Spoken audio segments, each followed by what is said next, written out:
अभी आप ये आग कैसे लगी और ये आजाद चौक के पास में आग लगी है। ये शॉर्ट सर्किट से लगी। 5:15 का टाइम था, 5:15 5:30 ये बहुत भयानक आग लगी है। कुछ शॉर्ट सर्किट हो गया, उसकी वजह से आग लगता है। इतना बड़ा हादसा हो गया है यहाँ पे आजाद चौक पे।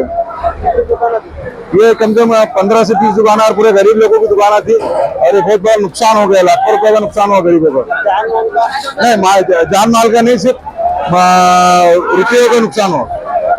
लागल्यानंतर मला मेसेज मिळाला। मी माझ्या दोन्ही पेशंटच्या पदमपुरा येथील गाड्या पाठवल्या।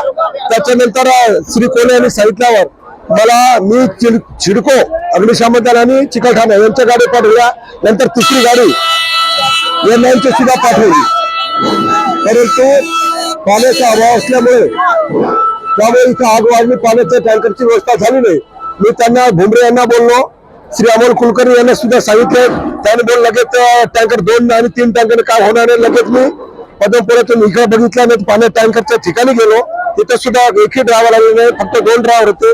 त्याला मी विनवणी करून इकडे पाठवले। त्याच्या माझ्या 2-4 गाड्या तिथे पाठवल्या। आता परत MIDCची ती गाडी भरण्यासाठी पाठवलेली। आता थोडी आग कव्हर मध्ये ओके। नाही दुकान आता पंचनामा केल्यावर सांगू सर तुम्हाला आम्ही।